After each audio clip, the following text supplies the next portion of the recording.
శేషు గారు 2014లో చూసుకున్నట్లయితే మనకి ఓట్ బ్యాంక్ కాంగ్రెస్కి 2.8% మాత్రమే ఉంది. అలాగే 2019లో చూసుకుంటే 1.17% మాత్రమే ఓటు బ్యాంక్ కాంగ్రెస్లో ఉంది ఏపీలో చూసుకుంటే. అంటే ఈక్వల్ టు నోటా అనమాట.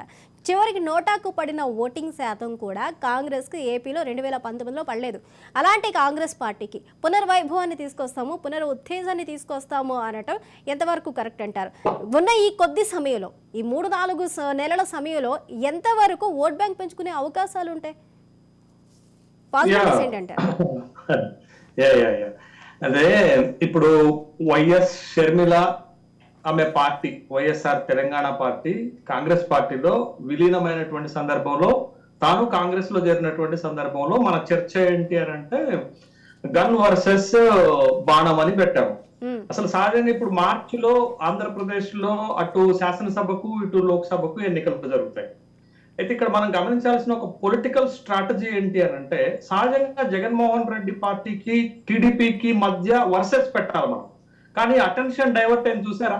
అటెన్షన్ డైవర్ట్ అయిపోయి ఇప్పుడు ఆంధ్రప్రదేశ్ రాజకీయ ముఖ చిత్రంలో మనం పెట్టినట్లే మీడియా అంతా కూడా ఒక అటెన్షన్ షర్మిల కాంగ్రెస్ పార్టీలో చేరటం పైకి వెళ్ళింది అంటే ఇది ఒక పొలిటికల్ స్ట్రాటజీగా మనం చూడాలి. ఇది ఒకటి పక్కన పెడితే మనం రెండోది ఏంటి అని అంటే తెలంగాణ పార్టీ జాతీయ పార్టీలో చేరటము ఆంధ్రప్రదేశ్ లో రాజకీయాలపైన ప్రభావం ఇదే కదా మనం ఇంటర్లింక్ చేసినటువంటి అంశము. అయితే షర్మిల ఎప్పుడైతే కాంగ్రెస్ పార్టీలో చేరిందో కాంగ్రెస్ పార్టీలో ఉన్నటువంటి నాయకులకు వాళ్ళు చేసినటువంటి కామెంట్స్ ఒక 2 మీ ముందు పెడతాను. ఒకటి జేడి శీలం అనుకుంటాను, తను చెప్పినటువంటిది ఏంటంటే తెలుగు రాష్ట్రాల్లో కాంగ్రెస్ పార్టీ వనవాసం ముగిసింది అని చెప్పారు. అంటే తెలంగాణలో అధికారంలోకి వచ్చాము, ఆంధ్రప్రదేశ్ లో కూడా అధికారంలోకి రాబోతున్నామనే మీనింగే కదా అది. రెండోది స్వయాన ఏపీపీసీ అధ్యక్షుడైనటువంటి గిడుగు రుద్రరాజు షర్మిల పార్టీ చేరటము తెలంగాణలో ప్రభావము, ఆంధ్రాలో ప్రభావము, కర్ణాటకలో కూడా ప్రభావం పడుతుంది అని చెప్పారు. అంటే కాంగ్రెస్ పార్టీ నేతలు ఒక బలమైనటువంటి విశ్వాసం కాన్ఫిడెన్స్ తో ఉన్నారు షర్మిల పార్టీలోకి రావటం ఆ పార్టీకి కొంత జవసత్వాలు వస్తాయని. కానీ మనం వాస్తవ పరిస్థితులు కనుక మనం చూస్తే 2014లో కానీ 2019 ఎన్నికల్లో కానీ మీరు చెప్పినటువంటి ఓటింగ్ శాతం 2.8, 1.17% పాటు జీరో రిప్రజెంటేషన్ ఉంది కదా వాళ్ళకి. Either in the legislative assembly, either in the Lok Sabha election, Lok Sabha representation వాళ్ళకి జీరో ఉన్నది. ఇప్పుడు ఎంత నుండి ఎంతగా పెరుగుతారు ఒకవేళ షర్మిల వచ్చినా అనే విషయాన్ని కూడా మనం ఒకసారి పక్కన పెడితే జరిగినటువంటి పరిణామం ఏంటి అనేది ఒకసారి చూడాలి. అసలు వైఎస్ షర్మిల స్ట్రెంగ్త్ ఏంటి? రాజశేఖర్ రెడ్డి గారి బిడ్డ, ఒక రెప్యుటేషన్ ఉన్నటువంటి ఆవిడ, చాలా కిలోమీటర్లు అప్పుడు అన్న కోసం వదిలిన బాణంగా పాదయాత్ర చేసింది, తెలంగాణలో కూడా పాదయాత్ర చేసింది. 2019 ఎన్నికల్లో బై బై బాబు అనేటటువంటి ఒక నినాదం తీసుకొచ్చి ఒక ఊపు తెచ్చినటువంటి ఒక కాంట్రిబ్యూషన్ ఆ పార్టీ గెలవటానికి చేసినటువంటి ఒక పొలిటీషియన్ అనుకుందాం పట్టదండి, ఒక పొలిటీషియన్ గా చూడాలి. అయితే అసలు వైఎస్ షర్మిల తెలంగాణలో వైఎస్ఆర్ తెలంగాణ పార్టీ పెట్టింది. ఆ పార్టీ ద్వారా ఆమె ఒక ఫెయిల్యూర్ లీడర్ గా ప్రూవ్ అయిందా, సక్సెస్ఫుల్ లీడర్ గా ప్రూవ్ అయిందా అనేది ఒకటి చూడాలి.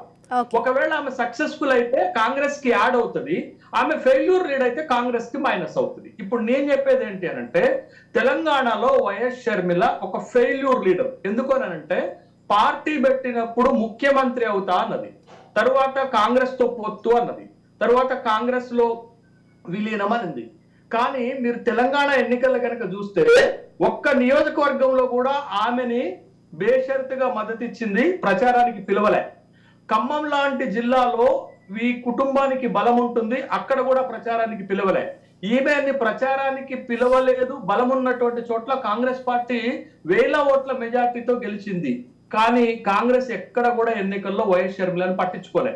కానీ వైఎస్ షర్మిల ఏమంటుంది, నేను పోటీ చేయకపోవటం వల్లనే కాంగ్రెస్ పార్టీ 31 నియోజకవర్గాలలో గెలిచింది, 10,000 కంటే ఓట్లు తక్కువ వచ్చినాయి అని ఒక క్లెయిమ్ చేసుకునే పరిస్థితి ఉంటుంది. కానీ వైఎస్ షర్మిల పార్టీ తెలంగాణలో పోటీ చేయకుండా, ఒక్క ఎన్నికలో కూడా పోటీ చేయకుండా విలీనమైన ఏకైక పార్టీ షర్మిల పార్టీ మాత్రమే. కాబట్టి అది కాంగ్రెస్ లో విలీనమైంది, ఒక ఫెయిల్యూర్ లీడరు విలీనం చేసినటువంటి పార్టీగా చూడాలి.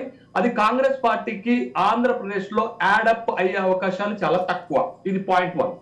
పాయింట్ నెంబర్ 2 ఏంటంటే వైఎస్ షర్మిల ఆంధ్రప్రదేశ్ లో ప్రచారం చేస్తే కాంగ్రెస్ పార్టీకి ఏ పార్టీకి నష్టము అనేటటువంటి ఒక చర్చ ఓవరాల్ గా జరుగుతుంది. మనం చాలా డెప్త్ గా ఇంటర్నల్ గా మనం చూస్తే ఎవరికి లాభము ఎవరికి నష్టం అనేటటువంటి అంశాలు చూస్తే ఫస్ట్ మనం ఓవరాల్ గా అక్కడ ఉన్నటువంటి రాజకీయ పరిస్థితులు చూద్దాం. ఇప్పుడు వైఎస్ఆర్ కాంగ్రెస్ పార్టీ అక్కడ 38 చోట్ల అంటే రెండో లిస్టుతో కలిపి 38 చోట్ల మార్పులకు చేర్పులు చేసింది. దీంట్లో 16 మంది ఎమ్మెల్యేలకు టికెట్ నిరాకరించారు. 16 మంది ఎమ్మెల్యేలు ఒక ఇద్దరు సంగతి చెప్తాను మీకు. ఆ ఇద్దరు ఎవరు అని అంటే మంగళగిరిలో టికెట్ నిరాకరించిన ఆర్కే, తర్వాత పిఠాపురంలో పత్తిపాడులో టికెట్ నిరాకరించినటువంటి పర్వత పూర్ణచంద్ర ప్రసాద్. ఇప్పుడు వీళ్ళిద్దరూ వైఎస్ షర్మిల గనక కాంగ్రెస్ లో రాకపోతే వీళ్ళిద్దరూ టీడీపీ జనసేన అలయన్స్ లోకి పోయేవాళ్లే. కానీ ఇప్పుడు వీళ్ళిద్దరు ఎడిపోతున్నారు. వీళ్ళిద్దరూ వైఎస్ షర్మిల వైపుకు పోయి పర్వత పూర్ణచంద్ర ప్రసాద్ తన బిడ్డను కాంగ్రెస్ పార్టీలో చేర్పించి పోటీ చేయాలనేటటువంటి ఆలోచనకు వస్తున్నారు. అంటే ఇక్కడ ఏంటి అనంటే యాంటీ ఇన్కంబెన్సీ ఓటు మొత్తము జనసేన టీడీపీ వైపు పోవాలి. తర్వాత వైఎస్ఆర్ కాంగ్రెస్ పార్టీ నుంచి బయటకు వస్తున్నటువంటి వాళ్ళు గంపగుత్తాగా జనసేన టీడీపీ కూటమికి వెళ్ళాలి. కానీ ఇక్కడ బ్రేక్ అవుతుంది. ఆ బ్రేక్ చేస్తున్నటువంటి క్రమంలో కొంతమంది టీడీపీలోకి వెళ్ళాలనుకునే నాయకులను కాంగ్రెస్ వైపుకి షర్మిల ఫ్యాక్టర్ మళ్లించితే ఈ యాంటీ ఇన్కంబెన్సీ ఓట్లో చీలిక వస్తే ఎవరికి నష్టం ఎవరికి లాభం? This is the point 1. Point number 2 ఏంటి అనంటే వైఎస్ షర్మిల వైఎస్ఆర్ కాంగ్రెస్ పార్టీ ఓట్లను చీలుస్తుందా అనేటటువంటి ఒక ప్రశ్న వేసుకుంటే ఇప్పుడు వైఎస్ఆర్ కాంగ్రెస్ పార్టీ ఓట్లను వైఎస్ షర్మిల చీల్చితే ఎవరికి లాభం? చంద్రబాబు నాయుడుకి లాభం. చంద్రబాబు నాయుడుకి లాభం చేకూర్చే పని వైఎస్ఆర్ కాంగ్రెస్ పార్టీ అభిమానులు తీసుకుంటారా? కాబట్టి అక్కడ పోటీ ఎవరి మధ్య ఉంది? వైఎస్ఆర్ కాంగ్రెస్ కి చంద్రబాబు నాయుడు పార్టీకి టీడీపీకి ఉంది. కానీ కాంగ్రెస్ కి వైఎస్ఆర్ కాంగ్రెస్ పార్టీకి లేదు. అట్లా ఉంటే రాజకీయ పోలరైజేషన్ వేరుంటుంది. కానీ అట్లా లేదు కదా. అక్కడ ఉన్నటువంటి పోటీ వైఎస్ఆర్ కాంగ్రెస్ పార్టీకి టీడీపీకి జనసేన అలయన్స్ ఉంది. కాబట్టి కాంగ్రెస్ పార్టీకి వచ్చేటటువంటి మైలేజ్ షర్మిల ద్వారా 0.0000001% ఉంటది. అంతకంటే ఎక్కువ ఉండదు. కాంగ్రెస్ పార్టీ ఊహించు. నేను దీనికి ఎగ్జాంపుల్ కూడా చెప్తాను. ఓ ఎగ్జాంపుల్ ఏంటి అంటే ఎప్పుడైతే వైఎస్ జగన్మోహన్ రెడ్డి కాంగ్రెస్ పార్టీని వదిలి కడపకి ఉప ఎన్నిక, పులివెందులకు ఉప ఎన్నిక పోటీ చేస్తున్నప్పుడు కాంగ్రెస్ పార్టీ అధికారంలో ఉండి వేసిన ఎత్తుగడ ఏంటి అంటే పులివెందుల లాంటి ఒక క్రూషియల్ నియోజకవర్గంలో వైఎస్ వివేకానంద రెడ్డిని నిలబెట్టారు. అప్పటికే 5 సార్లు గెలిచింది అక్కడ వైఎస్ వివేకానంద రెడ్డి నియోజకవర్గంలో. కాంగ్రెస్ పార్టీ నిలబెట్టింది. వైఎస్ కుటుంబం నుంచి చీల్చి అగ్రికల్చర్ మినిస్టర్ గా ఉన్నాడు. అంత బలమైనటువంటి వ్యక్తి కూడా. కానీ డిపాజిట్ రాలే వివేకానంద రెడ్డికి.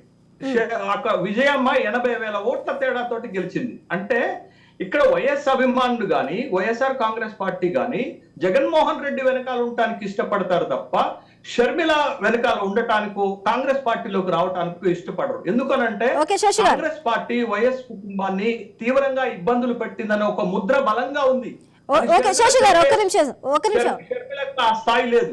ఓకే శశి గారు ఒక్క నిమిషం ఉండండి.